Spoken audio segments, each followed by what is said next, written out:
Bonjour et bienvenue au One A Club, le podcast BD bimensuel qui veut voler les biscuits du Père Noël. Ho, ho, ho.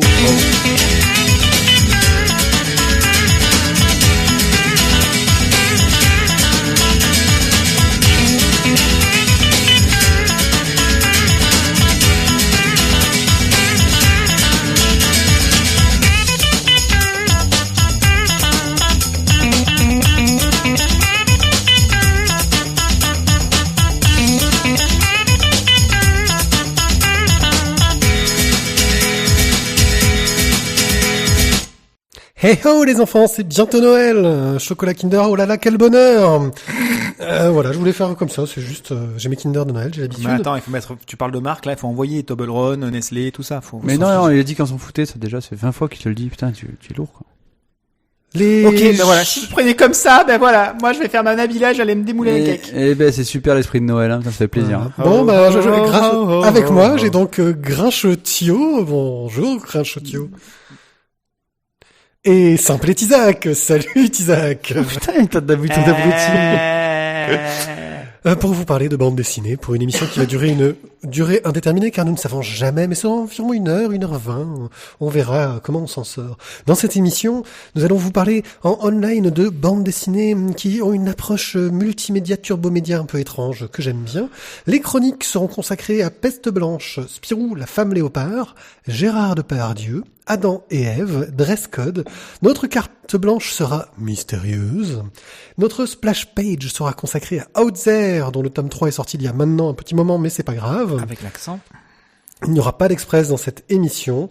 Et pour notre hors-sujet, je vous parlerai de la série Black Mirror, qui commence à dater un peu, mais qui est vraiment très très très bien.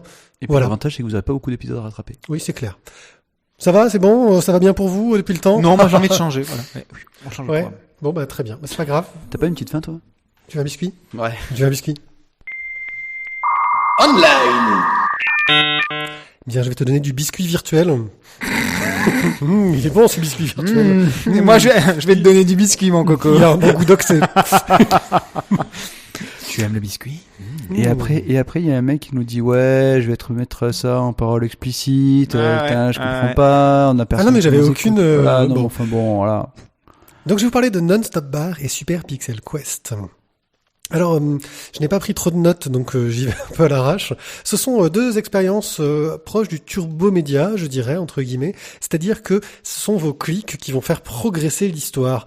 Et dans le cas de Non-Stop Bar, encore plus particulier, vos clics et aussi vos déplacements. Vous allez avoir des interactions avec le dessin, avec l'image, pour la faire progresser. C'est dans un style très noir, avec des images très tranchées, sombre et fort sympathique. Isaac là sous les yeux, car lui il a Flash sur son ordinateur, ce que nous n'avons pas sur nos tablettes. Ouais. Car c'est un des défauts, c'est en Flash. C'est pas un défaut. Bah si, parce que maintenant t'as quand même presque plus qu'une tablette qui supporte le Flash et ça devient compliqué. Oui, mais ça c'est la faute de Droid, hein. C'est la faute d'Adobe. Oui, enfin bon. Voilà, non, précisément, si tu veux qu'on en parle tout de suite, voilà, on en parle. Donc, c'est une expérience que j'ai trouvée bien sympa, avec plein d'idées, des bifurcations au niveau de l'histoire, une histoire qui tourne en boucle, qui est assez sympa, c'est assez bizarre et assez sombre, mais ça se laisse lire, ne serait-ce que pour apprécier le talent de dessinateur. Tu as peut-être le nom de l'auteur sous les yeux, toi, je l'ai pas, moi. Oui, nonstopbar.com. D'accord. C'est sur nonstopbar.com. About. Oula, ouf. Ok. Ouais, c'est du croate. Enfin, du tchèque, République tchèque. Bon, on s'en fout, c'est muet. Wojciech Seda et Andrzej Novak. Voilà, c'est muet, donc ça peut se lire dans toutes les langues. Super Pixel Quest, lui, nous prend un style graphique beaucoup plus pixelisé. On reste dans du noir et blanc. Le style graphique fait énormément penser à, comment ça s'appelait, Goblins, au niveau du jeu vidéo. Si vous avez connu ce jeu vidéo-là, c'est vieux, hein. Goblins, puis il y a eu Goblins, et ensuite il y a eu Goblins. À chaque fois, ils enlèvent un i. Voilà. On va suivre un bonhomme qui se balade dans une sorte de donjon, qui est poursuivi par un sorcier qui fait apparaître des portes, des fenêtres, et à chaque fois qu'on clique, on progresse dans l'histoire, et en fait, la planche, c'est l'endroit où il se trouve, et on a le plan qui se crée au fur et à mesure, les différentes pièces qui apparaissent, et on va suivre la progression de ce personnage dans cette histoire. Ça ressemble à une espèce de vieux Donkey Kong ou Mario sur sur l'ancêtre de l'ancêtre de l'ancêtre de la console. Voilà. Des espèces de petits machins noir et blanc là. Oui. Donc clairement, moi c'est une approche que j'ai bien aimée. J'aime beaucoup le travail justement de narration.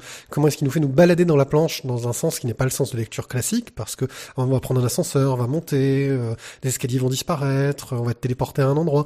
Bref, une aventure assez intéressante à regarder sur superpixelquest.com, et c'est aussi muet, donc ça peut se lire sans aucun problème. Voilà. Sur votre lieu de travail. Oui, comme tout le monde. Voilà. Tu as trouvé ça comment, Tizak, Thio, toi aussi, t'as acheté un œil ou... Je trouve ça très C'est old school. Noir et blanc. Voilà.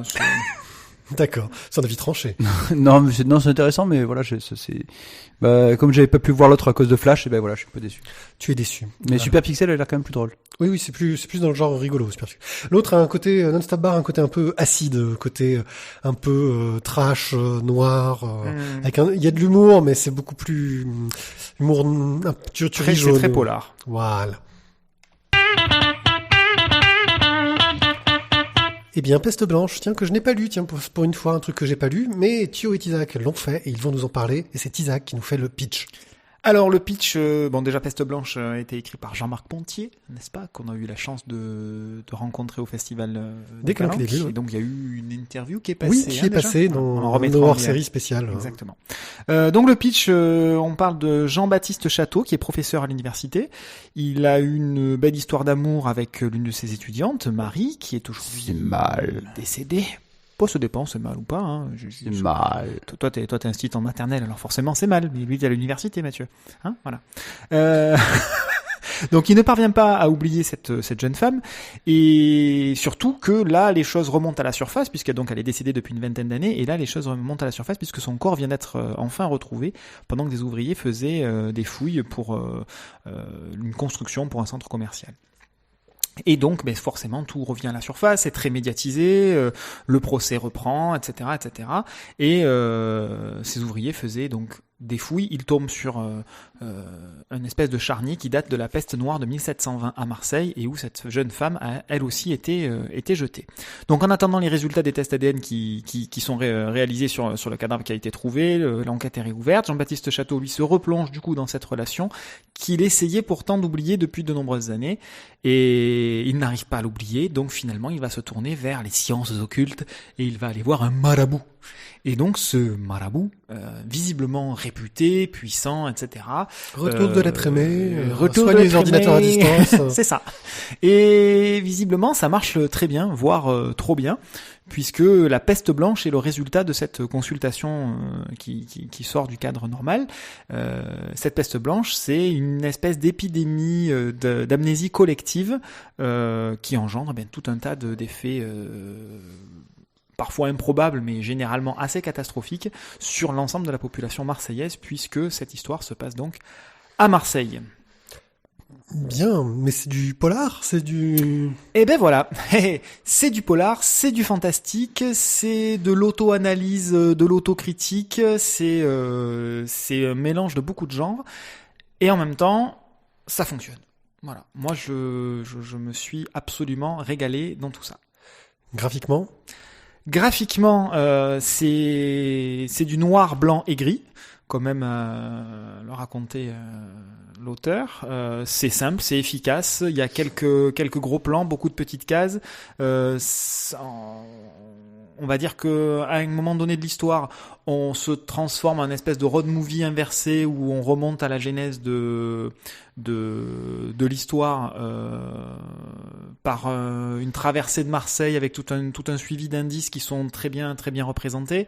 La passion, elle aussi, entre l'auteur, donc entre le prof de fac, Jean-Baptiste Château, et son étudiante. Ça aussi, c'est plein de sensualité, c'est très bien rendu. C'était un lapsus révélateur ou pas? Qu'est-ce que j'ai dit? Tu t'es dit entre l'auteur... Ah non, écoute, il est lui-même prof de fac, mais je n'ai pas envie de faire de raccourcis, car cela ne nous regarde pas. Mais voilà, non, c'est graphiquement parlant, moi j'ai trouvé ça simple et très très efficace. L'objectif à chaque fois, c'est, à mon sens, hein, comme ça que je l'ai perçu, c'est faire passer les émotions pour qu'on soit vraiment en totale immersion, aussi bien dans la ville que donc parce qu'il y a tout un tas de vrais lieux de Marseille qui sont retracés. Quand on se balade dans la ville, ce sont les vrais lieux qui sont représentés, Notre-Dame, la Vieille Charité, etc., qui sont vraiment représentés. Alors toi, tu connais Marseille, t'as reconnu, mais si tu connais pas Marseille, c'est pas grave. C'est pas grave en soi, mais voilà, le travail est là. Pontier est un natif de Marseille, et voilà, déjà dès la couverture, on nous montre le plan de Marseille avec les choses essentielles, à savoir le vieux port et donc tout ce qui va autour, qui est quand même le berceau de la civilisation phocéenne. C'est là, et c'est qui est remonté. Classe civilisation phocéenne. Attends, on est de Marseille, on n'est pas de Marseille. 2600 ans d'histoire, petit, hein. Voilà, on reste un petit peu dans les clous. Hein. Sans compter qu'en plus, c'est une vieille carte de Marseille, parce que pour ceux qui connaissent, il y a encore le quai du Canal, qui n'est pas en fait la future place aux Huiles, qui a été donc rebouché depuis. Mais bonjour, voilà. Racontez-nous l'histoire de la sardine du port. C'est pas la sardine, mais ça, c'est par contre une vieille carte, et c'est intéressant parce que c'est quelque chose qu'on raconte aux Marseillais, mais que tu n'as jamais vu de tes vrais yeux. Exactement. À moins d'aller au musée qui est en dessous du centre bourse. Et alors moi qui connais pas bien Marseille, en fait, je suis déjà perdu. Voilà, bref, donc toujours est-il qu'on est vraiment dans l'immersion dans les sentiments, l'immersion dans la ville, l'immersion dans ce qui se passe dans la tête du personnage, et dans cette ville qui devient un petit peu folle, qui régresse, qui devient animale par cette perte de mémoire. Thio, toi qui l'as lu. Moi qui l'ai lu, je te dirais que c'était un livre intéressant, qui a beaucoup d'intérêt. Je sais que la population marseillaise est très cosmopolite, c'est sympathique de nous faire penser à ces gens qui nettoient nos pare-brises. Continue. Que tu veuilles ou que tu ne veuilles pas, d'ailleurs, oui, c'est ça. Ils font des cœurs avec la spatule. Vas-y.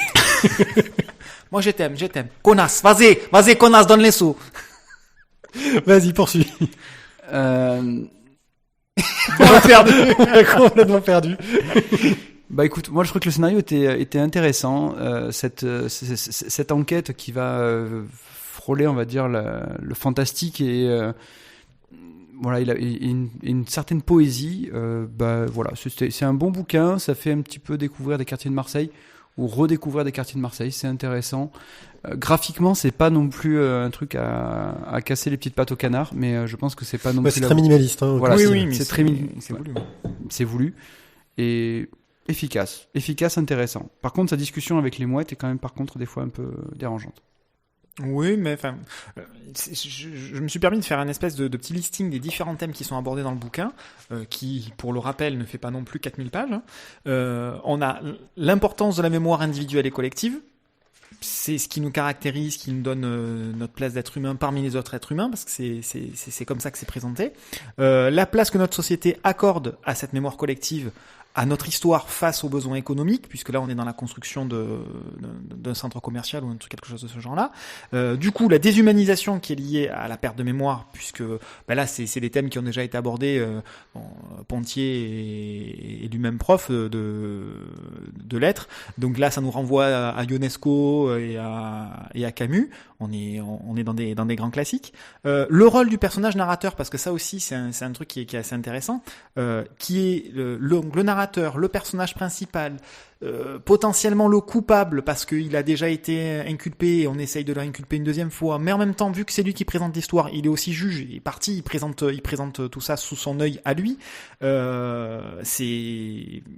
un point de vue qui est je trouve assez riche. Et on ne sait jamais si ce qui est raconté est la réalité ou si c'est la perception du narrateur qui peut être en même temps le coupable de service. On nous montre également Marseille de façon assez vivante. C'est presque un personnage, je trouve, dans cette histoire-là, qui est cartographié, qui est très précise et qui sert de fil conducteur, comme je disais tout à l'heure, pour remonter, puisque bon, sans trahir vraiment l'histoire, vu que cette peste blanche se déclenche, il pense en être responsable, bien évidemment, donc il essaye de réparer et donc de remonter aux origines. Donc bien malgré lui, il va falloir qu'il refouille dans ses souvenirs.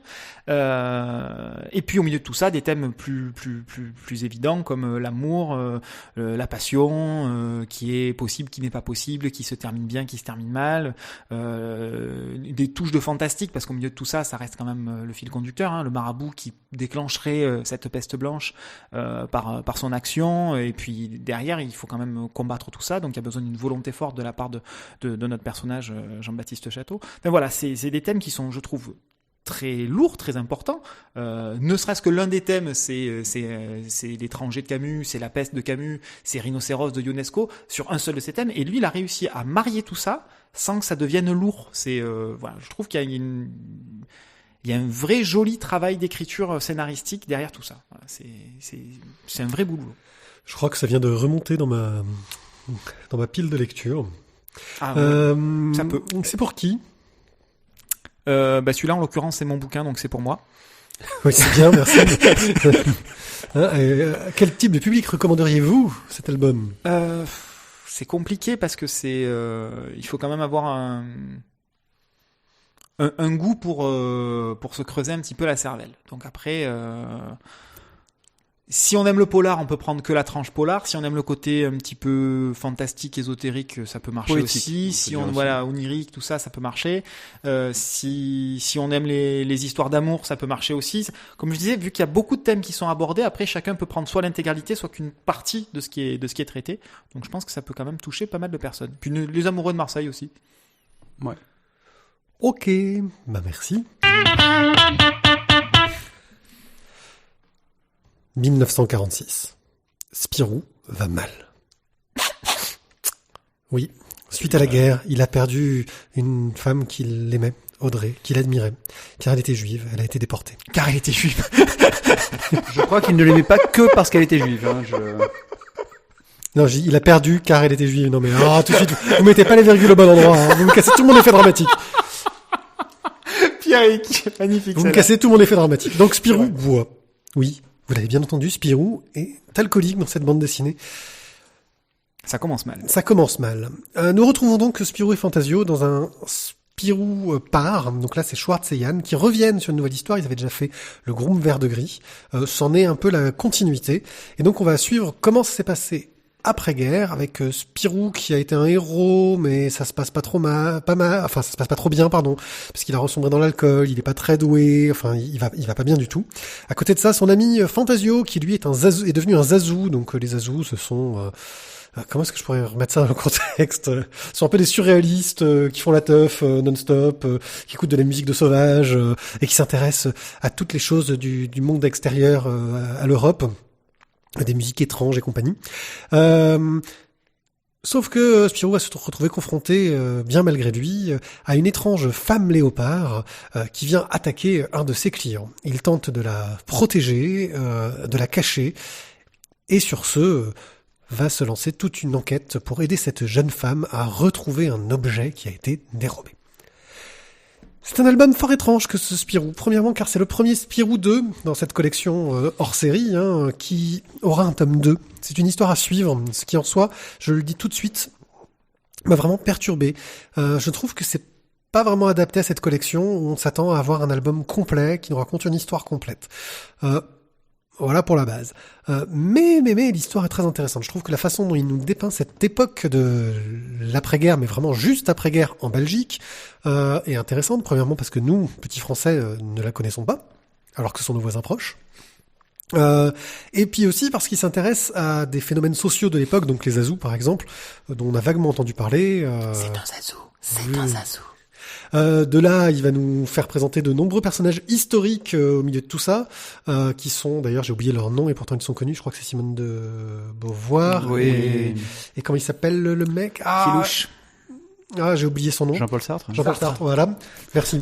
Oh les gars, c'était un couple. Oui. Enfin bon, j'aime beaucoup la relation qu'il y a justement entre de Beauvoir et Sartre. Sartre a l'air d'être assez odieux. Il est juste misogyne. Enfin... Oui. À côté de Simone de Beauvoir, ça fait beaucoup sourire, elle qui est... Mais justement, on apprend pourquoi Simone de Beauvoir... Oui, mais c'est justement très intéressant, ce côté-là. pas sûr que ce soit la vérité vraie. Hein, mais... Seul regret, Spirou est un peu spectateur au milieu de cette histoire. Il est un petit peu un personnage qui entraîne le récit, mais qui ne fait que le subir vaguement. C'est le fil rouge. C'est le fil rouge, le costume de groom. Non, rouge. c'est le groom rouge, on va dire. Voilà. Non, ouais, c'est ça, je suis vraiment d'accord avec toi. C'est ce qui est dommage, c'est que nos Spirou et Fantasio, bon là, c'est en théorie que Spirou surtout, mais il est pas acteur de cette histoire. D'un autre côté, il est en dépression, il va pas bien, donc ça. Oui, bon, on espère qu'il va se relever dans le tome 2. Mike Hammer, même alcoolique, c'est quand même lui le personnage principal de Mike Hammer, quoi. Ouais. Donc là, Spirou, il aurait pu être personnage principal de sa propre histoire. Parce que finalement, Fantasio ne fait que conduire une voiture et Spirou ne fait que sauter de toit en toit. Et Spip ne fait que... Et Spip ne fait que des commentaires. Voilà. Mais ça, c'est normal. Il faisait ça avant. Oui, mais... Voilà. Non, c'est vrai que en fait, finalement, honnêtement, on enlève Spirou, on enlève Fantasio. Est-ce que ça change quelque chose au récit ? Pas grand-chose. L'histoire reste... disons que si tu mets Spirou en tant que témoin de cette époque-là, parce que, avec son journal, etc., il a été témoin de cette époque-là, entre guillemets. Ouais, il est témoin, mais en même temps, il ne sert à rien dans la résolution des problèmes. Il est vraiment pur spectateur. Hein. Voilà. Graphiquement, j'aime beaucoup le travail de Schwartz. Très ligne claire, très propre. Un petit travail sur les zones d'ombre, sur les côtés un petit peu polar noir justement, je trouve, la façon dont est représentée les créatures de l'ombre. On a des personnages qui m'ont beaucoup fait penser aux créatures de Coma. Sur les toits, une sorte de monstres mécaniques, on sait pas trop d'où ils viennent et pourquoi ils poursuivent tout ça. Enfin, c'est un album que j'ai trouvé sympathique, mais pas au niveau de ce que j'attends de cette collection en fait, qui pour moi en général est censée nous mettre que des chefs-d'œuvre en main. Il y a pas eu que des chefs-d'œuvre jusqu'ici, mais voilà. Alors je prendrai forcément la suite parce que je suis un peu fan, que j'ai envie de savoir comment ça va se passer, que j'ai envie que Spirou se relève, montre qu'il est un héros et qu'il aille à fond de l'aventure. C'est totalement justement à contre-courant de ce qu'on peut avoir dans les Spirou classiques actuels qui sont par Velman et Johan. Là, on est vraiment dans on retourne vers le passé, on s'intéresse à cette époque, on en fait un portrait, je pense, assez intéressant. Mais c'est un peu une petite déception, même si j'ai pris du plaisir à lire. Moi, je t'avoue que j'avais trouvé l'entame assez intéressante avec ce Spirou qui est entre guillemets malheureux, qui est alcoolique, etc. Et finalement, il disparaît très vite. Alors que au début, il est là, il est présent. Et au fil de l'histoire, c'est la femme Léopard qui prend le dessus, c'est la copine de Fantasio. Zaza. Je sais plus le nom dans le genre. Bref, voilà, qui elle aussi prend les choses en main et qui finalement mène l'enquête, mène le déroulement de l'histoire. Et que ce soit Fantasio ou que ce soit Spirou, c'est vrai qu'ils disparaissent un petit peu du cours de l'histoire. Thio ? Je crois que vous avez un petit peu tout résumé. J'ai déjà donné mon avis. Je suis pas allé plus loin, quoi. Ça m'a pas enthousiasmé. D'accord. C'est pour qui ? C'est pour toi, Pierrick. Faut être fan de Spirou, faut dormir en costume de Spirou la nuit. Tu viens en pyjama Spirou. Oui, non, c'est pour clairement les fans de Spirou. C'est pas avec ça qu'il faut faire découvrir un Spirou, quoi. Non. Mais je pense aussi pour le côté historique. Il y a un intérêt, je pense, pour le côté historique de ce portrait de l'après-guerre, de cette Europe des possibles, Oui, et puis des tergiversations entre les anciens nazis qui sont récupérés, qu'on essaye d'exploiter, etc. Enfin, il y a pas mal de choses, puisque c'est en 2 tomes, il y a pas mal de choses quand même qui sont mises en place pour la suite. Il peut y avoir des rebondissements intéressants dans la suite de l'enquête. Mais c'est vrai que sur ce premier tome, le nom de Spirou est presque là que pour la vente et pas pour l'intérêt de l'histoire. On attend de voir. Gérard Depardieu, le biopic en BD par Sergio Salma. De Gérard Depardieu par Gérard Depardieu. Alors, une bio-BD, donc... Une bio-BD oui, c'est une biographie en BD, excuse-moi. Donc, moi, j'ai appelé ça une bio-BD. Je trouve que le nom se prêtait bien. Après, donc sur le monument sulfureux qu'est notre grand Gérard Depardieu, on y retrace sa vie, son œuvre, quelques-unes de ses frasques. Est-ce que c'est livré avec une bouteille de vin ? C'est livré sans bouteille de vin. Après, je donne tout de suite mon avis. Ça m'a quand même au moins je trouvais ça intéressant parce que ça m'a au moins rafraîchi, on va dire, la mémoire, on va dire, sur l'acteur génial qu'a pu être Depardieu avant, et que finalement on a bien oublié aujourd'hui avec tout ce que fait la personne Gérard Depardieu. Bah moi pareil, c'était un album qui m'a beaucoup intrigué, parce que Gérard Depardieu, justement, on ne le connaît plus que pour ses frasques, que pour ce qu'il fait dans la presse People, pour ses procès, ses machins choses, ses problèmes d'impôts, tout ce que tu veux. Enfin, mais on oublie que c'est un acteur d'abord. On oublie d'où il vient, on oublie d'où il est sorti, comment il en est arrivé là où il était. On pense peu aux relations qu'il a avec ses enfants, qui sont quasi inexistantes, et qui sont bien traitées. Et Sergio Salma a le parti pris de traiter ça de façon humoristique, en strip, mais de façon parfois un peu douce amère. On sent, enfin, je trouve qu'il humanise énormément ce personnage de Depardieu, dans son parcours, sur comment il en est arrivé là où il en est, et il nous rappelle que c'est un monument du cinéma français et qu'on a tendance à l'oublier, et que lui-même est en train de nous faire oublier la personne qu'il était, et qui, je pense, mérite qu'on s'y intéresse encore. Donc oui, globalement, ce sont quasiment que des strips, des histoires courtes, des gags. Petit truc, on sait jamais trop où est le gag et où est l'anecdote. Qu'est-ce qui est vrai, qu'est-ce qui a été rajouté pour l'humour, c'est un peu le défaut. Mais moi, j'ai trouvé ça très agréable, très rafraîchissant. Il y a des anecdotes très très drôles. Oui, celle sur les valseuses m'a fait beaucoup rire. Voilà. Et des moments très touchants et très durs, la relation avec son fils, qui est très difficile. Le fait de reproduire les erreurs de ses ancêtres, ce genre de choses là, voilà. C'est un gros album en noir et blanc, chez Bamboo Édition.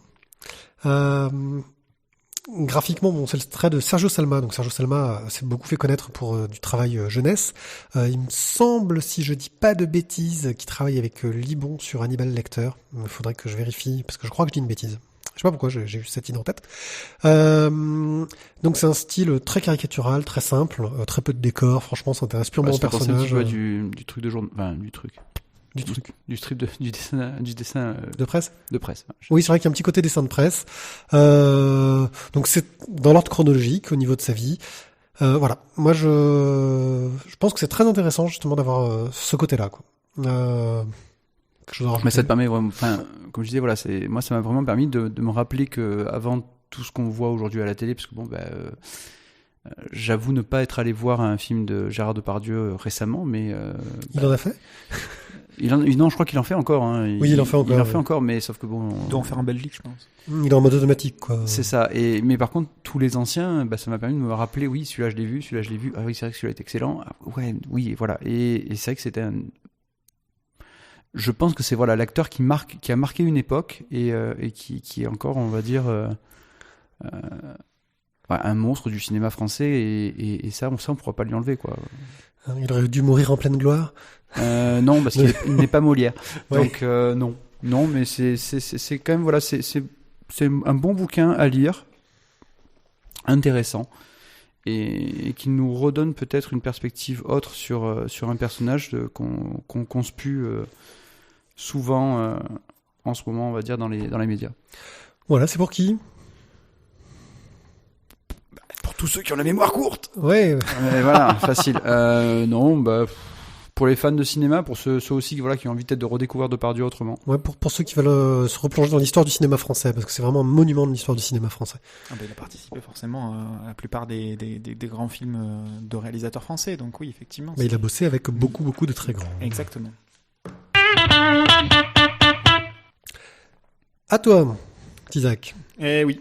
Adam et Ève de David Ecali et Bob. Alors, que dire sur cette bande dessinée ? Donc, pour faire simple, déjà, elle s'intitule Adam et Ève entre parenthèses.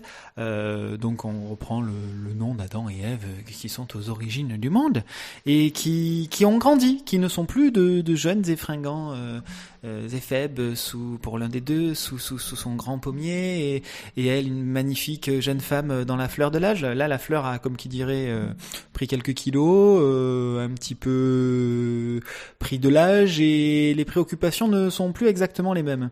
Donc ils sont, on va dire, dans l'âge de la maturité. Et donc ce couple de quinquas, par contre, hormis le physique qui est devenu un petit peu plus adipeux, a Ève toujours, oui, Adam non plus, hein, sont plutôt, par contre, toujours aussi un petit peu foufou. Et donc, c'est ce qui nous est présenté dans ce bouquin. Chaque page correspond à un dessin, parfois deux maxi. Un dessin légendé. C'est du dessin légendé qui met en situation voilà, quelque chose de censément comico-acide. Absurde. Très, très, très, très absurde. Et donc, voilà. On va passer maintenant à mon avis. Oui. Je pense que vous l'aurez un petit peu senti à la présentation. J'ai eu beaucoup de mal à accrocher. C'est parfois tellement absurde que ça en devient, à mon sens, hein, attention, hein, je mets toujours des guillemets à tout ça, hein, inutile. Certaines planches, certains strips font rire ou souvent sourire, à défaut de rire. Mais sur la majorité du bouquin, malheureusement, j'ai pas du tout adhéré à l'humour présenté. Voilà, un petit peu la tête que vient de faire Mathieu. C'est un petit peu dommage que vous n'ayez pas l'image. Il n'avait pas lu encore. Et il y a une bulle qui est sortie de sa tête et c'était what the fuck. Exactement. Hein, voilà, je l'ai bien vu. Alors, clairement, oui, on est dans le nonsense, un côté très très Monty Python, dans un humour absurde et qui part dans tous les sens. On confronte, en gros, aux réalités du monde moderne des personnages qui sont censés être ancrés dans le passé. Il y a malheureusement toujours ce problème de la surcharge, c'est-à-dire qu'un album complet de dessins légendés à lire d'un bloc. Voilà, surtout si on n'accroche pas à ce type d'humour-là. Je suis pas aussi radical que toi, moi ça m'a fait sourire. Assez souvent, ça m'a fait sourire.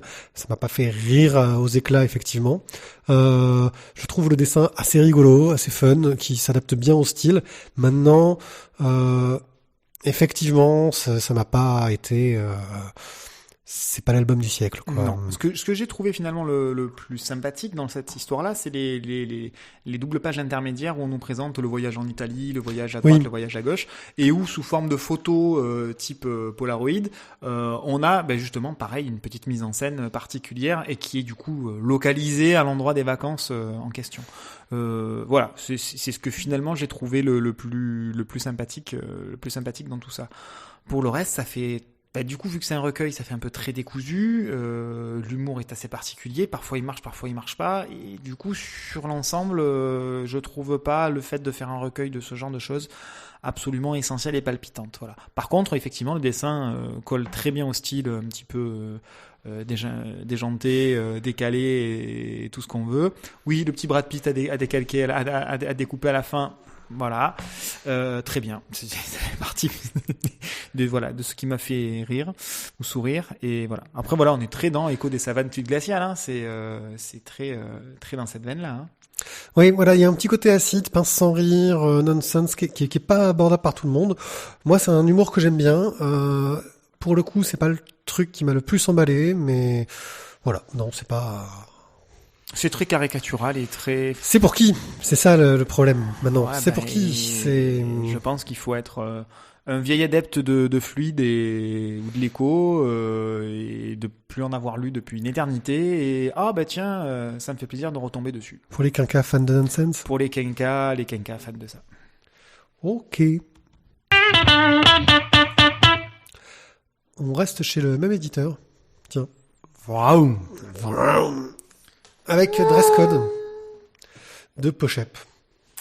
Alors, Pochep est quelqu'un dont nous avons déjà parlé. On avait parlé de Traboul, de divers autres ouvrages, de Bonne à marier, etc. Là, maintenant, nous avons dans Dress Code, sous-titré Cuir, moustache, boulon et fine dentelle, un recueil de... YMCA. Oui, un recueil d'albums... un recueil de gags qui était paru sur son blog, ça a été un petit peu amélioré, il y a un petit fil conducteur derrière, qui nous reprend des séries de personnages. Donc on va suivre un Terminator qui se plante et qui arrive en France. Chez Mémé. Chez Mémé. Donc forcément... Sarah Connor ? Non, c'est à côté. Voilà. Nous avons c'est même pas à côté en fait. C'est ça, tu resteras à la maison pour manger la soupe ce soir. Allez, viens.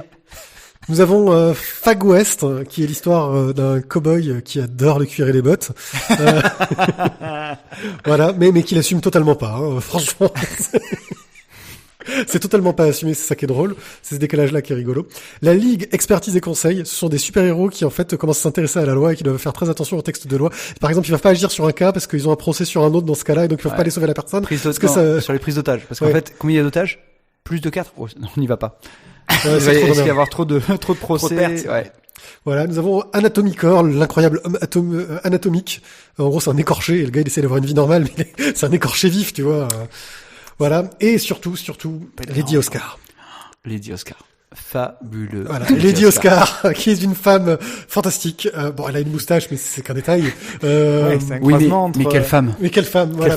Quelle femme. Tout le monde est à fond sur elle, l'admire, la trouve magnifique. Quelle sensualité, quelle féminité. Elle a pas chanté dans Queen? Il y a ça, oui. Et oui, rien que le Lady Oscar, pour moi, c'est celui qui m'a le plus fait mourir de rire, quoi. Voilà. Tiens, je te montre celle-là, toi qui l'as pas lu, cette planche. Enfin, c'est magistral. On va suivre donc tous ces personnages-là. On a l'impression d'être sur un zapping télé, en fait. On passe d'un à l'autre. D'une chaîne à l'autre, ouais. D'une chaîne à l'autre. On suit les bouts d'histoire. C'est totalement décousu. Mais on rigole beaucoup, quoi. Alors j'avais rencontré l'éditeur qui m'avait dit que c'était le genre de BD où on se sentait coupable de rire à des blagues de PD. Et bien non, je ne me sens pas coupable, j'ai ri à des blagues de PD, j'ai trouvé ça très très drôle et franchement exceptionnel. Je ne peux que recommander Dress Code qui m'a beaucoup fait rire. C'est complètement décalé, mais c'est une parodie, c'est complètement barré, mais encore une fois de chez Pochep, c'est divin.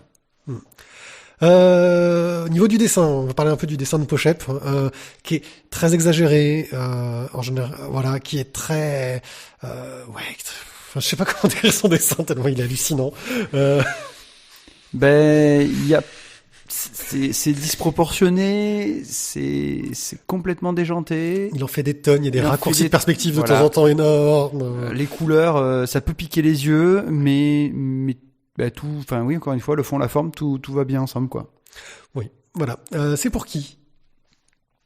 Je crois que là, je dirais pour les fans de Monty Python, tu vois, ouais. Ça marche. Ben voilà, tout à l'heure on était dans Adam et Ève avec de l'absurde qui marchait pas, et là on est dans de l'absurde qui marche. Mais il y a peut-être le côté référencé aussi qui aide, hein, le côté ces références populaires. Pour le coup, Lady Oscar, il aurait pu l'appeler Lady ce qu'on veut, ça marchait quand même. Hein. Oui, mais quand tu vois Lady Oscar, tu penses à Lady Oscar, quoi. Et là, c'est sûr. Elle est habillée comme un garçon. Voilà, je l'attendais. Un très très bon moment ce dress code. Et il a pas fait la musique de Terminator. Non, c'est vrai. Ah, voilà, ça y est, on y est, c'est bon. Qu'est-ce qu'il le fait bien. Bon, je crois quoi. Qu'est-ce qu'il nous reste ensuite on va passer les Mystères de l'Ouest. Oui, Mystères de l'Ouest. Ouais, après l'écorché, là, j'en ai pas. Hein. Ouais. Aïe. Ouais. Voilà. Bon, je crois qu'on va passer à la carte blanche. Carte blanche à... Matemanga. Mathieu qui nous rejoint pour nous parler d'un sujet surprise mais sans doute un manga. Salut Mathieu. Salut Pierre. Bah écoute, ça faisait longtemps. Oui, les conditions pour se rencontrer sont difficiles et là nous faisons des conditions de l'extrême. Alors de quoi vas-tu nous parler? Eh ben écoute, je vais vous parler d'un truc que j'avais pas prévu au départ, mais j'ai changé d'avis il y a quelques minutes.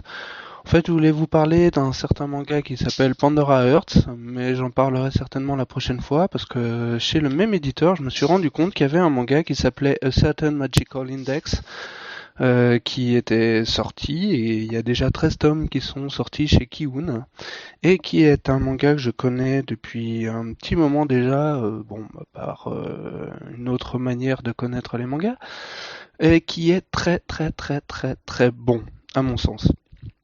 Et il est très bon pour une raison très simple, c'est que ça fait partie de ces mangas où l'auteur a d'abord créé un monde avant de créer les histoires à l'intérieur, et où, in fine, il a réussi à faire vivre des personnages avec de très fortes personnalités. Et de quoi ça parle? Plutôt que de parler tout de suite de Certain Magical Index, je vais un peu décrire le monde rapidement. Donc ça se passe dans un monde... parallèle, on dira, où où la magie existe, mais elle peut s'exprimer de plusieurs manières. Alors, il y aura les Aspers, des gens qui ont des pouvoirs un peu psychiques. Il va y avoir la magie associée aux magiciens carrément qui vont utiliser des runes et qui vont faire de la magie, et il va y avoir la magie des prêtres qui ont une magie dite oui, plus spirituelle, on va dire. Et tout ça se passe dans une époque qui pourrait être la nôtre, donc avec une technologie avancée. Il y a des robots, il y a des mechas, et tout ce joli monde s'entremêle dans un environnement où chacun, on va dire, épie l'autre, essaye de prendre l'avantage sur l'autre camp, et avec une ambiance très sympa. Donc l'histoire se passe en fait dans une cité universitaire, où la technologie prédomine, mais où il existe une école, où il y a ces experts qui ont des cours et auxquels on va apprendre à utiliser leur pouvoir et qu'on va éduquer, et une grosse partie de leur cursus, c'est justement comment utiliser leur pouvoir pour aider les gens, etc.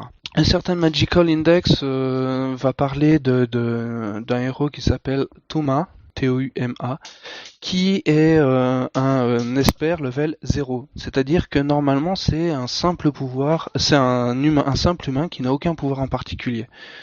Le problème de cette personne-là, c'est que il a quand même un pouvoir qui s'appelle l'Imagine Breaker. En gros, son pouvoir, c'est que sa main droite permet d'annuler tout pouvoir d'espère ou magique, sans aucune condition, sans aucune exception. Mais malgré ça, il n'est pas considéré comme ayant un niveau intéressant, parce que ça peut pas se quantifier et ça peut pas être utilisé correctement. Donc, il est considéré comme ayant le niveau le plus bas possible dans son cursus. Et il est accompagné de différents caractères qui ont plusieurs niveaux. Et dans cet univers-là, on peut monter jusqu'à niveau 5, c'est l'espère les plus puissants connus dans l'école. Raconté comme ça, bon, c'est un shonen, hein, donc il y a, du moins, je vais dire c'est un shonen, mais qui tire quand même un peu sur le seinen sur certains points, parce que dans A Certain Magical Index, on va plonger dans les profondeurs de cette école, de cette institution, qui va justement essayer de manipuler les experts et essayer de comprendre pourquoi ces pouvoirs et les utiliser à des fins plus ou moins nobles. Donc, je tenais aussi à parler de ce manga-là, parce qu'en fait, il y a aussi 2 autres mangas qui sont sortis au Japon, qui n'ont pas encore été adaptés en France. Il y en a un qui s'appelle Toharu Kakago no Raigen, qui traite d'une héroïne qu'on voit apparaître très rapidement dans le manga. Donc il y a une deuxième série qui suit son cours à côté en parallèle, et qui elle va traiter plus d'un autre point du monde. Et en fait, je me rends compte en disant ça que je me suis trompé. Le No Index, il va traiter lui de le côté un peu sombre de tout ce qui est magicien et prêtre, alors que No Raigen va traiter de tout ce qui est le côté technologie et l'utilisation des experts.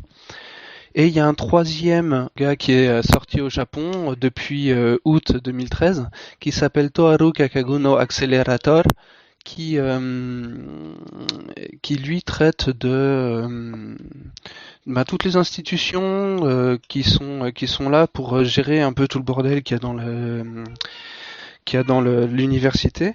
C'est-à-dire qu'il y a deux entités qui sont là pour réguler en fait les experts, parce que forcément tu donnes des pouvoirs à des adolescents, ils font n'importe quoi avec. Et donc il y a 2 polices anti-experts. Donc on a des spin-offs sur un univers assez varié. C'est des dessinateurs différents ou c'est le même dessinateur à chaque fois? Et qu'est-ce que ça donne au niveau dessin? Alors je crois bien que c'est les mêmes dessinateurs pour tous les 3 mangas. Un point intéressant, c'est que en fait au départ l'univers a été traité dans des light novels. C'est des romans japonais. Donc l'univers en fait est déjà bien traité dans ce truc-là, ce qui permet d'avoir ces spin-offs et des spin-offs très intéressants. Niveau dessin, c'est alors par rapport à certains dessins que j'ai pu ou mangas que j'ai pu t'envoyer avec des dessins très travaillés, avec des plein de petites cases, des petites fenêtres qui explosent à la Antomo, tout ça. Là, c'est du trait qui est plus léger, plus lumineux. Mais le dessin reste très fluide, très dynamique, très sympa. Donc comme je disais tout à l'heure, ça reste quand même un shonen, donc c'est pas le seinen avec du dessin ultra chiadé, tout ça, mais j'aime bien, c'est très vivant, c'est réaliste. Mais non, les gens ont quand même des gros yeux avec des regards bien expressifs, mais c'est pas du Monsieur Patate, quoi. Ça reste des formes très logiques, une anatomie très plausible. D'ailleurs, tu vas sourire, mais les anatomies des demoiselles qui sont des jeunes filles d'école ne sont pas atrophiées comme on aurait pu avoir dans Freezing. Ça reste un dessin qui est très sympa.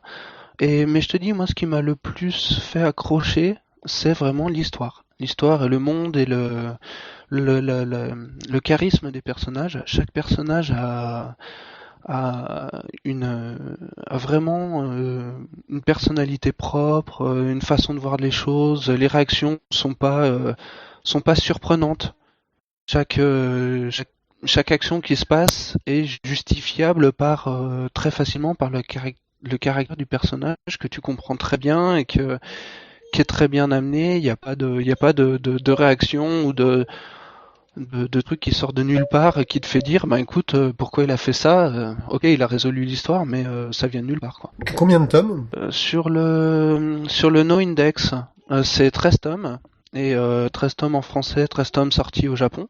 Donc on a rattrapé le Japon. C'est fini ou Non, c'est toujours en cours. Le No Index a commencé à sortir en mai 2007.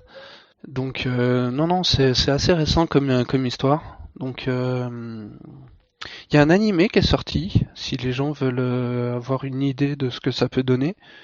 L'animé sur No Index fait 24 épisodes, je crois. Il y a 2 saisons de 12 épisodes, si je me rappelle bien, ce qui date de 2008. Sur le No Raigan, il y a également un animé qui fait 24 épisodes. Ah non, excuse-moi, je viens de faire une recherche rapide. Le No Index, il y a 2 saisons de 24 épisodes. Et le No Raigan, je crois qu'il n'y a qu'une seule saison. Si je me suis trompé, je corrigerai ça dans les commentaires. C'était vraiment une carte blanche très intéressante et sachez-le, si vous voulez, alors on est mort de rire parce que bien sûr en fait on ne sait même pas qui l'a fait encore car c'est vraiment le mystère de l'enregistrement différé. C'est une carte blanche très intéressante qui Oui, n'a oui. pas encore été enregistrée. Oui. Mais si vous voulez participer à nos cartes blanches, il suffit de nous contacter via le formulaire de contact sur le site lavoidesbulles.fr et je vous répondrai personnellement pour vous dire à quel point votre idée est géniale et fantastique, car franchement pitié, faites des cartes blanches, j'en ai marre de courir après les gens pour en faire, c'est trop du boulot, c'est de me...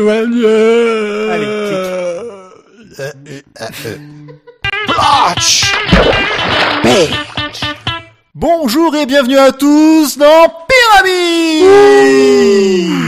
Aujourd'hui avec nous, Mr. Taio. Bonjour. Et Monsieur Pied. Salut. Alors, messieurs, on va rentrer tout de suite dans le vif du sujet. Hein. Vous connaissez les règles du jeu. On choisit un nombre de briques et par le jeu d'échange de mots, vous devez trouver le mot final correspondant et qui est notre cible. Attention, c'est parti maintenant. En combien de briques, Monsieur Taio ? En 3. 3 briques, c'est un joli challenge. Attention, on y va. Ramonage. Le déclic. On cherche une BD, hein, c'est bien ça. Hein. On recherche dans cette thématique la bande dessinée, oui.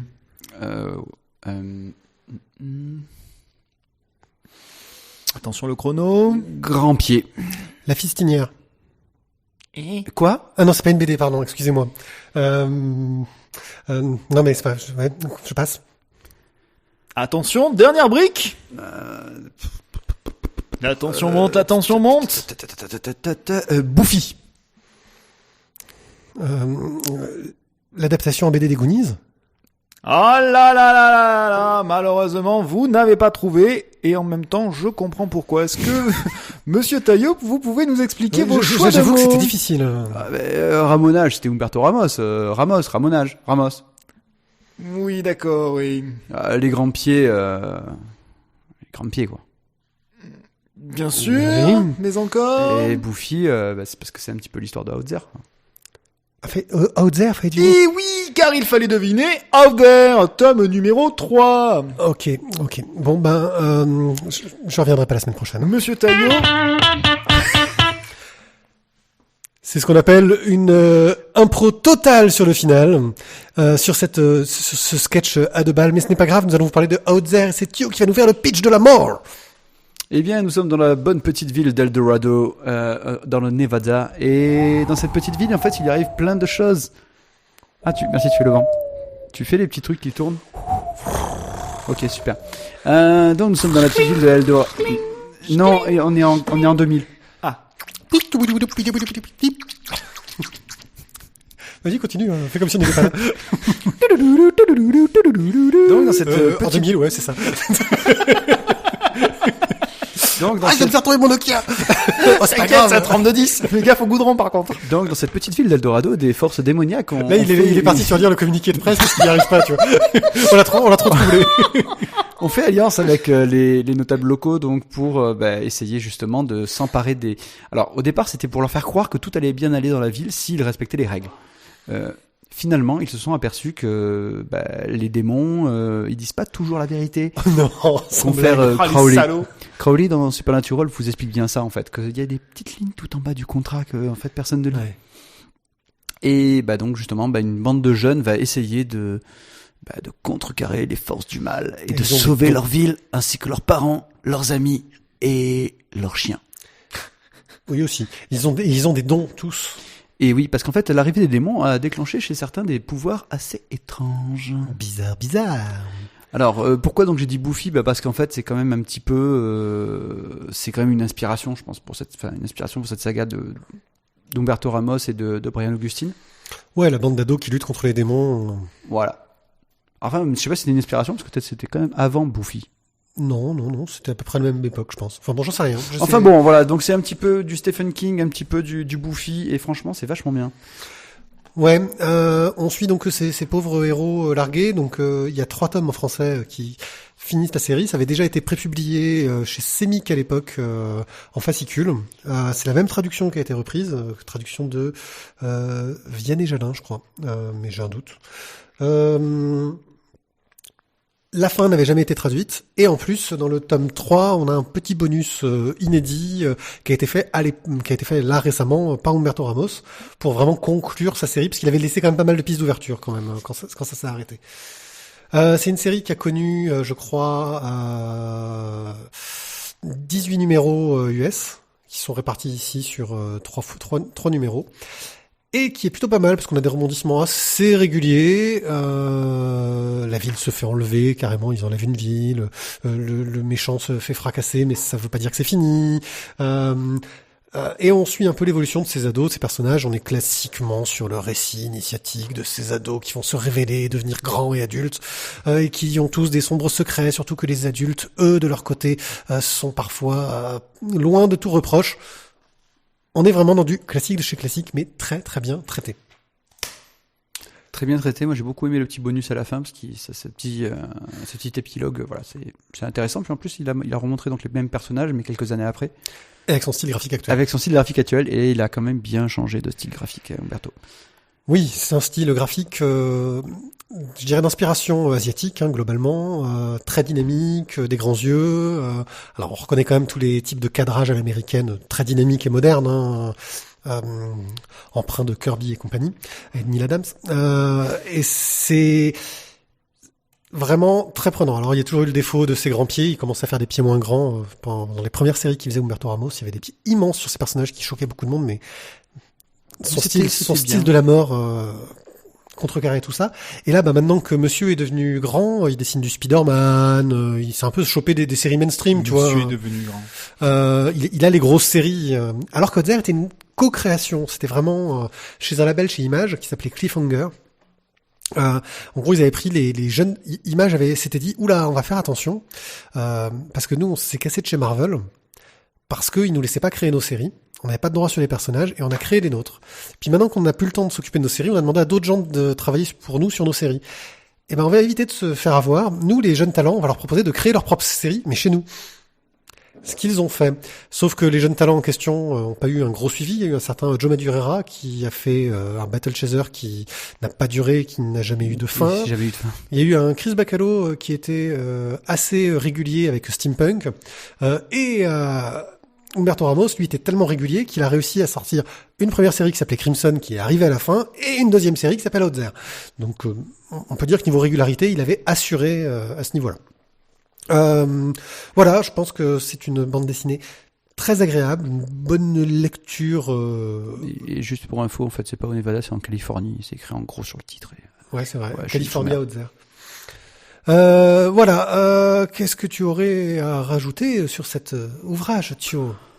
C'est peut-être pas le comics qu'il faut absolument avoir dans sa collection, mais le scénario est intéressant et les rebondissements, voilà, vous laisseront quand même bien en haleine, je trouve. Donc, si vous êtes fan de Buffy, que vous aimez bien un petit peu de fantastique, allez-y. Fantastique à la King, voilà ce côté-là. Bah en plus voilà, c'est en trois tomes, donc chez les Glénat Comics. Chez Glénat Comics, donc voilà, ça va pas se faire trop de difficultés, ça peut faire un petit achat sympa pour Noël. Et puis c'est une belle édition, ils se sont permis de conclure l'histoire qui n'avait pas de conclusion jusqu'ici, ce qui quand même est plutôt agréable, c'est vraiment un plus pour l'édition française. Et moi ça m'a permis de lire la fin, alors que j'étais un peu resté sur ma fin, avec l'arrêt de Semic. de la publication chez Semic. Voilà, Outzer, pour tous les fans des histoires à la Buffy et de l'horreur à la Stephen King. Hors sujet. Black Mirror est une série de Charlie Brooker qui a actuellement 2 saisons de 3 épisodes. Donc c'est une anthologie de science-fiction anticipation. Donc des histoires qui durent à peu près 1 heure, un peu plus en général. Donc c'est de la série un peu longue. C'est un petit peu Sherlock Holmes. Ouais, enfin, sur le format, ouais, c'est un peu format de Sherlock. Ouais. Sherlock.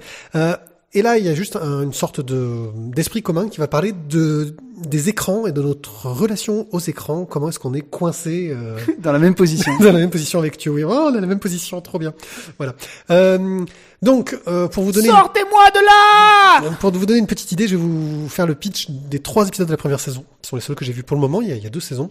Dans le premier épisode, en gros, t'as le Premier ministre anglais qui est réveillé parce que, en gros, la princesse que tout le monde adore. Tu as déjà eu le speech, c'est pour ça qu'il rigole. La princesse que tout le monde adore a été enlevée, alors qu'elle revenait d'une soirée, machin chose. Et ils ont reçu ce que demandait le preneur d'otages, des exigences. Des preneurs d'otages. Des preneurs d'otages. Et là, les exigences, c'est que la princesse sera exécutée à moins que le Premier ministre, selon des conditions très précises, ait devant la télé, en direct, un rapport sexuel avec un cochon. Alors là, ça fait halluciner. Là, vous verriez la tête de Ti, c'est hallucinant. Et c'est traité de façon réaliste. C'est-à-dire que la demande... Moi, j'ai un orgasme quand je mange une échine de porc, mais voilà. Ça n'a aucun rapport. C'est traité de façon très réaliste. C'est-à-dire que là, le propos de départ est complètement hallucinant, complètement absurde, mais on est dans c'est une forme de terrorisme quelque part. Il pourrait vouloir dire, bah voilà, moi mon but c'est que ce Premier ministre c'est un con, on sait pas trop. Là, il se ridiculiser. Là, il se ridiculiser et qu'il se pourrisse sa carrière. Et donc lui il se retrouve coincé à se dire, non mais il faut faire quelque chose. Qu'est-ce que je fais? Donc il y a son staff qui essaye de mettre des trucs pour le protéger. Il y a sa femme avec qui, pour le coup, les relations sont un peu tendues là-dessus. Il y a la reine qui appelle en disant, j'espère que vous ferez tout ce qui est pour votre possible pour sauver ma fille. Il y a les réseaux sociaux qui commencent à se mettre en marche parce qu'ils disent, il faut qu'on empêche que cette vidéo soit diffusée. Elle est sur YouTube. Avec les exigences, tu vois. Donc tout le monde commence à regarder la télé, à attendre que ça se passe. Il y a un côté malsain qui se met en place parce que... Pourquoi malsain? Tout le monde a envie de voir si ça va se faire ou pas. Et si ça se fait, ils ont envie de voir, les gens. Voilà. Donc ça, c'est le premier épisode qui pose pas mal de questions assez intéressantes sur notre rapport aux médias et aux images et aux transmissions, etc. La deuxième histoire, ça se passe dans un monde très futuriste où les gens ont l'air d'être tous des candidats à une sorte d'émission. En gros, ils doivent pédaler pour gagner des crédits qui leur permettent de s'acheter à manger, etc. Sauf que si les trucs les moins chers sont les trucs les plus gras, donc forcément, il faut qu'ils pédalent plus, parce que s'ils deviennent trop gros, ils deviennent hommes de ménage, etc. Et on va suivre un mec qui a perdu tout intérêt un peu à la vie, qui vit en mode automatique. Sauf Et qui pédale. Sauf que grâce à un héritage, il a des tonnes de crédits. Et il flash sur une fille qui l'entend chanter, qui trouve sa voix superbe, et il lui dit tu pourrais participer au Radio Crochet, et ça coûte 12 millions pour participer, moi je te les offre. Et il lui offre pour qu'elle participe au Radio Crochet.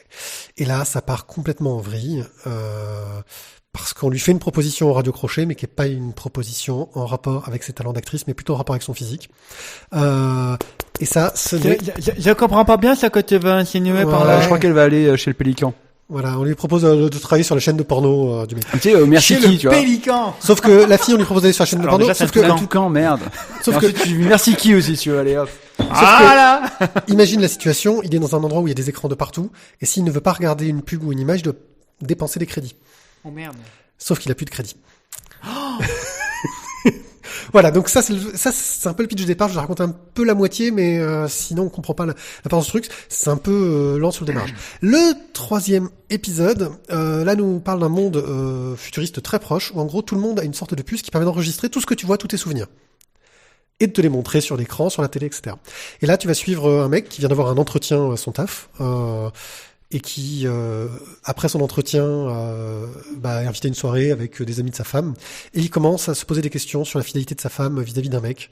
Sauf que ce système-là te permet de demander à ta femme, montre-moi si tu le connaissais avant, tiens, mais là regarde, il a vu discuter au loin un moment, donc il utilise un logiciel qui lit sur les lèvres pour savoir ce qui se disait, et il part dans ce mode en gros parano, il va commencer à mener son enquête, à essayer d'en apprendre plus, ça part totalement en vrille, et on voit cette société où les gens ont la possibilité de ne rien oublier.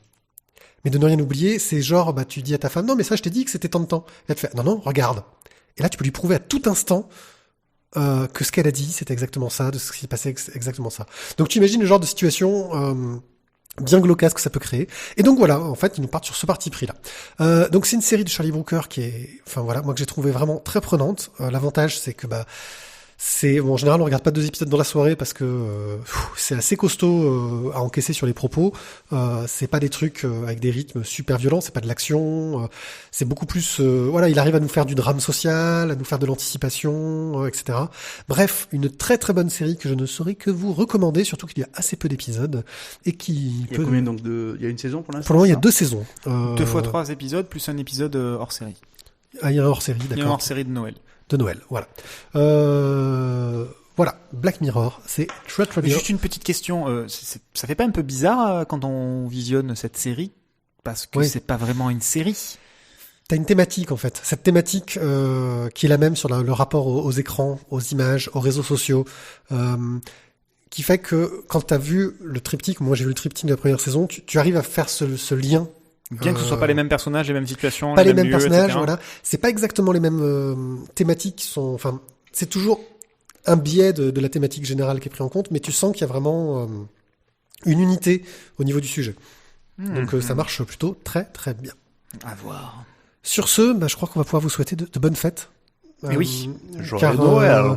Nous, ça va être bientôt Noël. Nous, on va faire une petite pause. On revient en janvier.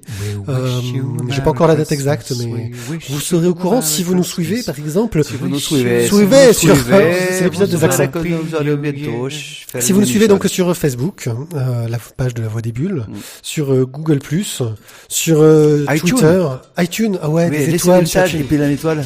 voilà. Surtout à Temporium et au cœur de l'histoire. Voilà. Nous aussi, laissez-nous des commentaires sur notre très joli site. Plein de commentaires pour que le docteur Tizak fasse une prochaine lecture des courriers. Ouais, du courrier des lecteurs. Donnez-lui du travail à Tizak, il en manque. Et sur ce, je vous dis joyeux Noël, bonne fête à tous, et à l'année prochaine. Ciao, ciao. Bon boudin. Joyeux Noël.